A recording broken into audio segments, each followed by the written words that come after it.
Vídeo de hoje do canal do Nicola diferente e exclusivo. Quero contar bastidores do acordo que está sendo debatido há 8 meses entre São Paulo e Evangelos Marinakis, o magnata grego que é dono do Nottingham Forest, do Rio Ave e do Olympiacos. Tudo isso a partir de agora. Fala aí pessoal, sou Jorge Nicola, bem-vindos a mais um vídeo do canal. Para quem não me conhece, jornalista esportivo, trabalhando no meio desde 2000, com passagens por ESPN, Diário de São Paulo, Rádio Bandeirantes, entre outras, aqui no YouTube. O objetivo é deixar você por dentro de tudo que tá rolando com o seu clube do coração. Antes de gravar esse vídeo, conversei longamente com uma pessoa de São Paulo e trago vários detalhes importantes sobre a discussão que ocorre há 8 meses entre o Tricolor e o Evangelos Marinakis. Antes de mais nada, deixa eu só te apresentar esse magnata grego que veio do ramo da navegação, tem um patrimônio estimado em 22 bilhões de reais. Muita grana, investimento pesado em seus clubes.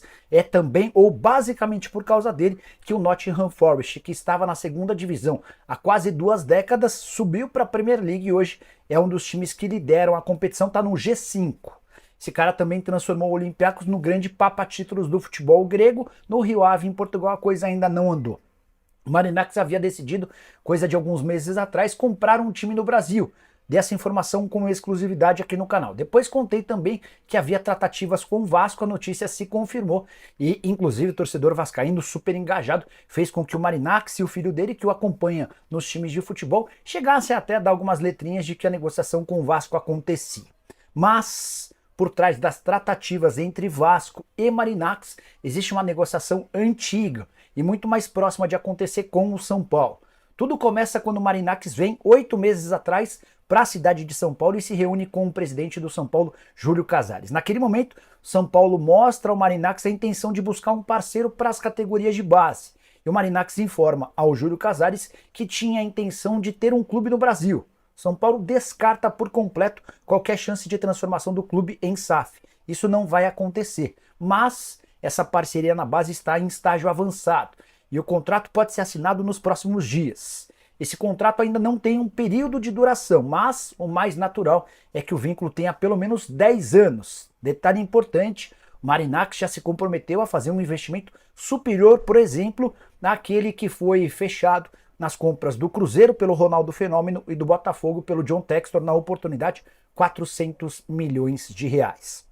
São Paulo e Marinakis não podem dar muitos detalhes, esse acordo está sendo confabulado diante de uma cláusula de confidencialidade, mas tem uma série de pequenas informações e notícias importantes. Qual que é a estratégia do São Paulo? São Paulo não está vendendo Cotia, São Paulo não está se transformando numa SAF.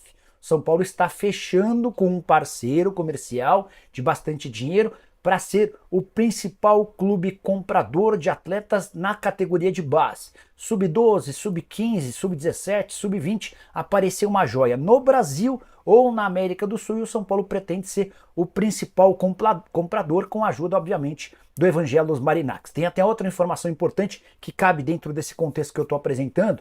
O São Paulo vai se utilizar dos scouts do Marinakis, com uma série de tecnologias para buscar os principais reforços, não só no Brasil, mas em outros países da América do Sul. Jogador de 15 anos que aparece no Equador. Antes dele ser desejado por clubes da Inglaterra, São Paulo pretende se antecipar, trazê-lo para fazer a formação em Cotia e depois ser vendido para o exterior. Mas Nicola, o que o Marinakis ganha com essa parceria, colocando um caminhão de dinheiro, valores superiores a 400 milhões de reais?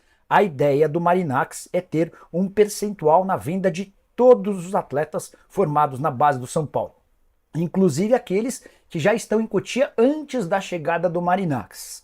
Perguntei para essa fonte no São Paulo como é que funcionaria a divisão dos percentuais. E essa pessoa me contou que há uma variação, mas o São Paulo vai ter entre 60% e 65% da receita na venda do atleta, com o Marinakis ficando entre 35% e 40%. Então, o São Paulo vai ter sempre a maioria da receita, com o Marinakis ficando com o restante. Hoje, o Tricolor desembolsa algo na casa de 35 a 40 milhões de reais com o seu centro de treinamento de Cotia, que é específico para categorias de base. Por esse valor, a gente inclui todos os custos com a manutenção dos atletas, a ajuda de custo, o preço dos funcionários, a uma estrutura gigante, além de investimentos em uma série de outras coisas. Mas sobra pouco dinheiro para o São Paulo comprar jogadores. E o Tricolor entende que o sucesso das categorias de base de Palmeiras e Flamengo passa muito pela possibilidade desses dois clubes em investirem na aquisição de atletas ainda na base. E é muito mais barato contratar na base do que contratar no profissional depois que o atleta desponta em qualquer time de cima, aí fica ainda mais complicado para que essa contratação aconteça. Com o aporte financeiro do Marinacx, o São Paulo vai ter respiro e força para ir buscar as principais contratações. Só para citar o caso específico do Estevão, um atleta que foi revelado no Cruzeiro e comprado pelo Palmeiras, tirado do Cruzeiro. O Hendrick, outra joia que o Palmeiras revelou, também não foi formado na base do Palmeiras. Ele havia até passado pela base do São Paulo, acabou que o Tricolor não teve grana para contratá-lo ou para arranjar um emprego para o pai dele, e o Hendrick acabou sendo escolhido para trabalhar no próprio Palmeiras. Com esse aporte financeiro do Marinacx, que passa a ser um sócio do Tricolor nas categorias de base, o São Paulo se entende com possibilidade de fazer enormes vendas. Tem até um detalhe importante sobre os percentuais, mas Nicola, qual que é a vantagem do São Paulo em repassar 40% da receita para o Marinacx? O Tricolor estima que com essa ajuda, com esse apoio, com essa presença e com a grana do Marinacx, o Tricolor não vai revelar 2 atletas por ano. Ele vai colocar 6, 7, 8 atletas no time de cima por ano e esses jogadores podem ser vendidos, assegurando muito mais dinheiro do que atualmente. O Tricolor estima uma média de 100 a 150 milhões de reais em vendas de jogadores formados na base por ano. A estimativa é de que esse número cresça consideravelmente, aumentando também os lucros do São Paulo. E aí vale uma outra lembrança. Quando você tem atletas da base no time principal, você tem uma folha salarial mais baixa, porque os atletas da base chegam ao time do principal custando bem menos e garantindo vendas futuras por serem mais jovens. Tem mais alguns detalhes importantes, todos exclusivos. O Marinacx, em meio às tratativas com o São Paulo, exigiu que o Tricolor colocasse nesse contrato que está sendo acertado entre as partes uma condição. O Marinacx quer ter a prioridade na compra da SAF do São Paulo se em algum momento no futuro o Tricolor virar uma sociedade anônima do futebol. O São Paulo concordou, não há problema nenhum, até porque o São Paulo não sabe se vai virar uma SAF e se virar, vai caber ao Marinacx cobrir eventuais propostas. Outra coisa importante, o Vasco da Gama negocia com o Marinacx e o São Paulo tem essa informação, tá? Mas a informação que o São Paulo tem é de que fechando o contrato com o Marinacx, o grego abre mão das tratativas com o Cruz Maltino. E as tratativas estão bem longe de serem fechadas no Vasco. Há muito mais proximidade de um acordo no São Paulo do que com o Cruz Maltino. Isso porque o Vasco ainda está naquele processo de diligências com o Marinacx. O que é diligência? É quando o grupo do Marinacx está avaliando, estudando, entendendo as condições do negócio, as dívidas que o clube tem, a relação com a 777 e também com a CAP. Hoje o São Paulo se sente confortável para dizer que está bastante mais próximo de um acordo do que com o Vasco. E diante desse cenário, com o São Paulo assinando esse acordo com o grego, o Vasco deixa de ser uma alternativa para o empresário que é do ramo da navegação e tem muito dinheiro e muito apetite.